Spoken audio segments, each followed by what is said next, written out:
All right, welcome back to the listener's commentary on Paul's letter to the Romans. In this session, we're going to be looking at Romans chapter 13, which is part of this final section of applied theology where Paul is really saying to us, you are the people of God, now let's live like it. And he has some specific suggestions for the way we should do that. We said that the big header for this section is to present our bodies a living and holy sacrifice, to be transformed by the renewing of our mind. That's the header, and then he begins to give some specific suggestions for that. And a lot of these first suggestions have to do with how we relate to other people, how we relate to each other in the body of Christ, how we relate to people outside the church who want to harm us or who have harmed us. He's been interacting with that sort of stuff. Well, here in chapter 13, all of a sudden he shifts to the governing authorities. Well, how does that fit in with what he has just been saying? Remember, in the original, there was no chapter breaks, and so there was no end of chapter 12, beginning of chapter 13, brand new thought. And in some way, this section does seem to fit in with what he said before. For example, notice how in chapter 12, verses 9 through 21, there was an emphasis on doing good, right? Overcoming evil with good and the importance of that, the good. Well, that shows up here as well in chapter 13 when you look at verses 3 and 4, and he talks about the governing authorities that they exist to reinforce the good, and so do what is good, and you'll have praise from them. For the governing authorities are a minister for good, so that connection with the good helps us see how it's connected to the preceding. Or even the connection with vengeance and revenge at the end of chapter 12, verses 17 through 19, where Paul encouraged us to let vengeance be God's, to not take our own revenge. Well, here again, talking about the governing authorities, in verse 4, he says that the governing authorities are a minister of God, an avenger who brings wrath on the one who practices evil. And so the governing authority is one way that God brings vengeance on evildoers and brings justice to the world. And so that connection with revenge and vengeance is also one of the ways this connects here to this section. And one last connection that seems important is how this whole section seems to be bookended by the command to love. 12:9 is a command to love. And then 13:8 through 10 is, again, a command to love. And so everything in between those, in some form or fashion, seems to really be dealing with this idea of loving each other, that the Christian way of doing life fundamentally is agape love. And that encompasses so much of what Paul has to say here. It's very broad for Paul. So the fundamental Christian ethic is love that rejects evil for all, and thus even submitting to the governing authorities in some form or fashion is an expression of Christian love. And so Paul writes in 13:1, every person is to be in subjection to the governing authorities. That's the basic command, and this is something that's just well established throughout the New Testament letters. Repeatedly, this shows up. Paul's writing, Peter's writings. It is just replete in all of the New Testament letters that what we do as God's people living in this world is we submit to the governing authorities. That's part of our responsibility as Christians. That's part of what Jesus, as our King, expects for us. Yes, he's the ultimate King, but he expects us to submit to the governing authorities as we find them here on earth. So every person is to be in subjection to the governing authorities, to arrange themselves under them. That's the idea of subjection, submission, arranging under. We arrange ourselves under the governing authorities here on earth. We don't say, well, hey, guess what? I have no king but Jesus, so I don't have to listen to you. No, Jesus wants us to listen to the governing authorities. Paul gives the reason for that in the second half of verse 1. He says, for there is no authority except from God, and those which exist are established by God. And so governing authority, in other words, is God's will, is God's idea. This is what God designed and how he designed the world to function. Jesus says the same thing in John 19:11, where he says to Pilate, you would have no authority over me if it wasn't given to you by God. And so governing authority is delegated authority, and it's delegated specifically by God. That is both the teaching of Jesus and the teaching of Paul. And this is true about all authority. All human authority is delegated authority, whether it's mom or dad. The reason you have authority over your kids is because God delegated that authority to you, whether it's a local ruler like a mayor or even a governor or a president or an emperor or a king, whatever it is. All human authority is delegated human authority. It doesn't reside in the individual inherently who has the position. Humans have authority only because God gave them, delegated that authority to their position. And they are accountable to God for how they use the authority entrusted to them. And thus, as Paul says here in Romans, to resist human authority is actually to resist God. Notice what he says in verse 2. He says, therefore, whoever resists the human authorities, whoever stands against them and resists them, the human authorities, has actually opposed the ordinance of God. This is God's design. This is God's will. And they who have opposed will receive condemnation upon themselves. And so we need to submit ourselves to the governing authorities because God is the one who has designed life to work this way and has delegated authority to those positions. To resist those authority figures is actually to oppose the ordinance of God. And Paul says, and that brings condemnation on you. Why is that? Why is it the case that rebellion against the authorities will bring judgment or condemnation? Well, the reason for that is because the authorities are God's servants to punish wrongdoers. And so he says in verse 3, for rulers are not a cause of fear for good behavior, but for evil. Do you want to have no fear of authority? Do what is good, and you will have praise from the same. For it being the governing authorities or authority in general, for it is a minister or servant of God to you for good. And so the reason a rebellion against the authorities will actually bring condemnation or judgment is because that's their whole purpose. Their job is to punish wrongdoers. As he says here, for rulers are not a cause of fear for good behavior. If you've done nothing wrong, you don't have to fear good behavior.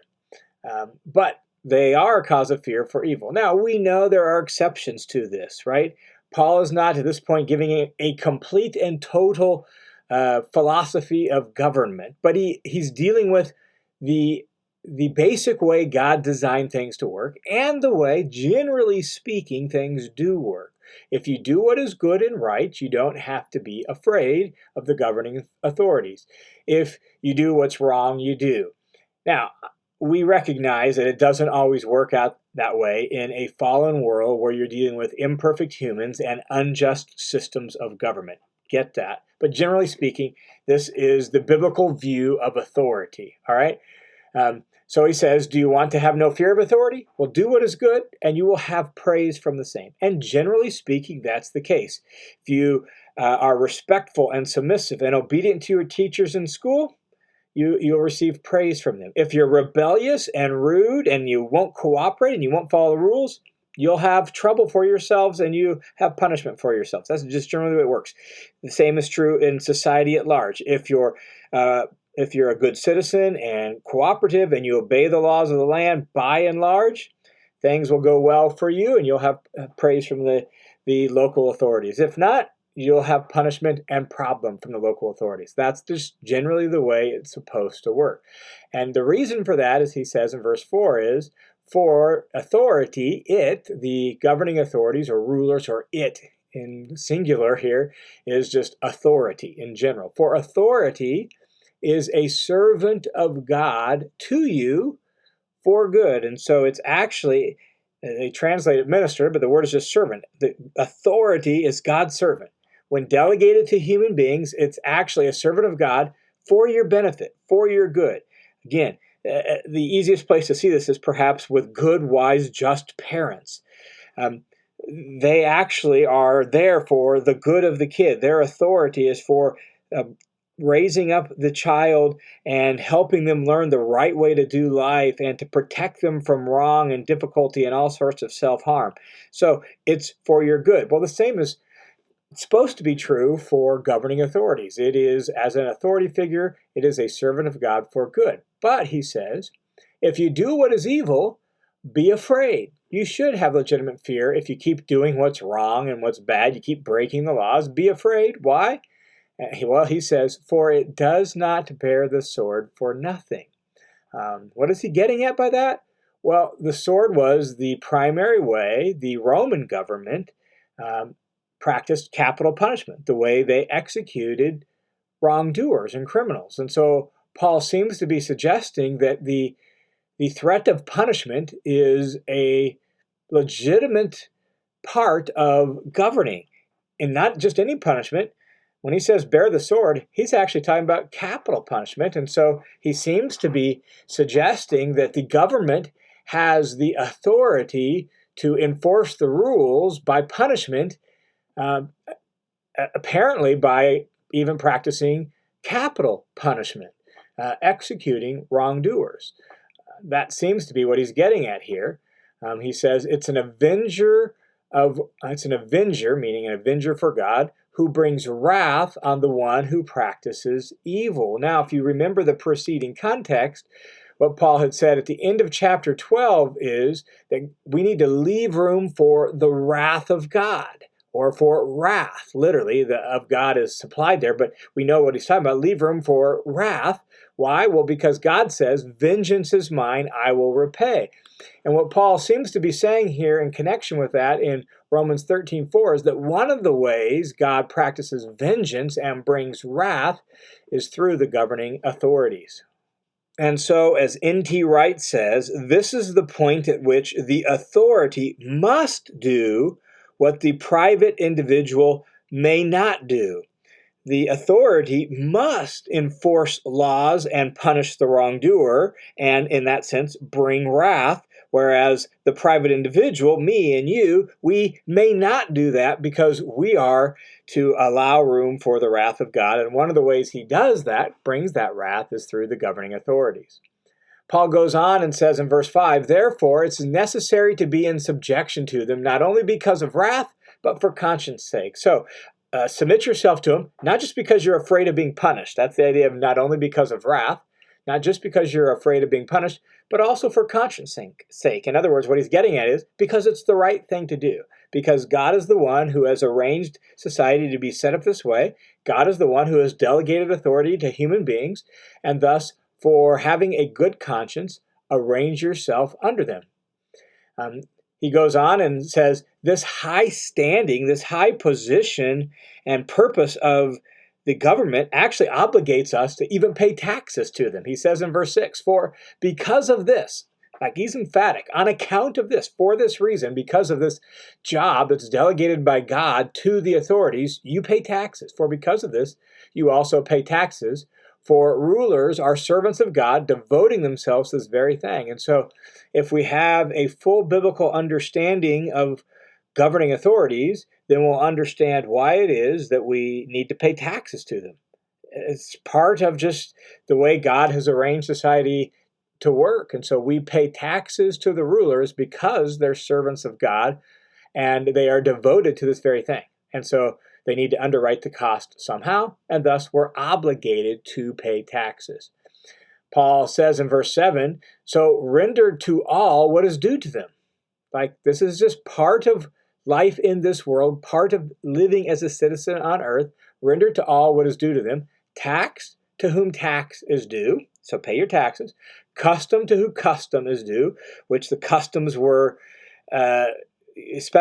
specific kinds of taxes you might have to pay, like a custom on a good that's imported, right? Or there were even tax offices, when you cross from one province to another, and so now you had to pay some custom on whatever it was that you were bringing with you from one province to another. So custom to whom custom is due. Fear to whom fear is due. Honor to whom honor is due. And the implication there with honor is when you submit, you do so not begrudgingly, you do so with a spirit of honor. I'm going to act with honor towards the governing authorities. I'm going to think of them with honor. I'm going to speak of them with honor. And honor goes deeper than just bare external submission. Honor goes to the internal posture and position of the soul. I will honor them, not because they're perfect, not because they always get it right, not because they're always totally just, but because their position is a God-given position and their authority is a God-delegated authority, and thus I will honor them. All right, now before we leave the topic of governing authorities, this does raise, I think, a very important question for us as followers of Jesus. And that question is, as those who follow Jesus, the Jesus who submitted to the governing authorities to such an extent that he was executed by them, and so as those who follow that Jesus, is it ever right to resist the governing authorities? And to answer that question, let's first restate what Paul has taught us here. And that is that God expects us to submit to and honor the governing authorities, which means arranging ourselves under their authority and recognizing that they have the God-given claim on us, even the right to punish us if we do wrong. And thus to rebel against the governing authorities is to oppose God's decree that there should be government.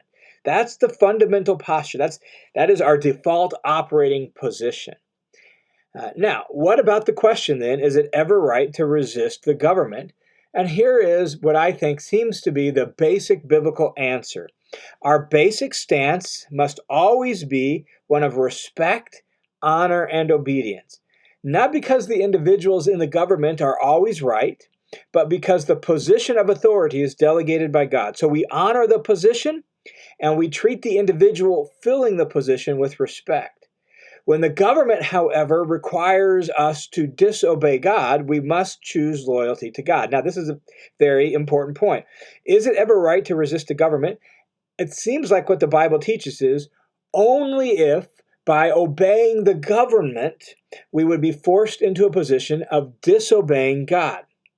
It's not just we don't like that law, or just that law is inconvenient, or something like that. It's if the government it lays down a law, and in order to obey that law, I would be forced to disobey God. At that point, I'm really put in a hard place between obeying God's given human authorities and obeying God himself. And if I'm ever in that choice, obviously God's authority ultimately wins out. The apostles are a great example for this in Acts chapters 4 and 5. The apostles have been told not to preach, and yet they keep on preaching. And as a result, they're arrested again. This time they're beaten. They're beaten with whips, and they're whipped and sent home. And they go home, it says, from the council, rejoicing that they have been counted worthy to suffer shame for his name.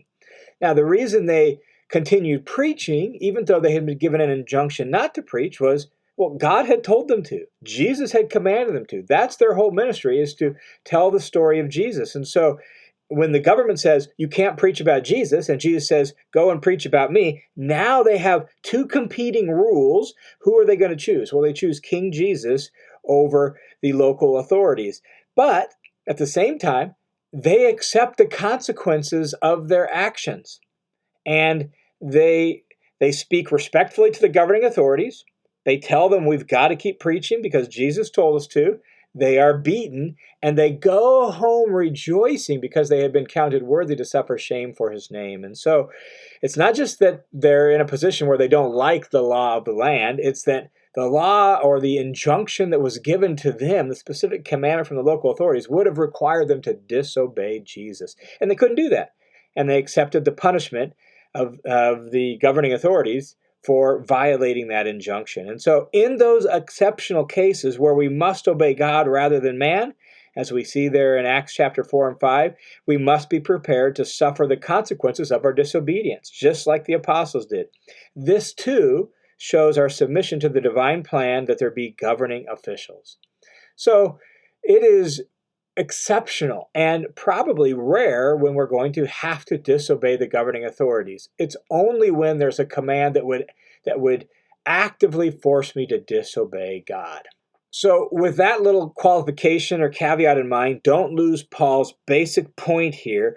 Christians, our way to do life is to arrange ourselves under the governing authorities rather than revolt, or rather than passive-aggressively withdraw or even passive-aggressively disobey. Our job is to honor and arrange ourselves under the authority of the government.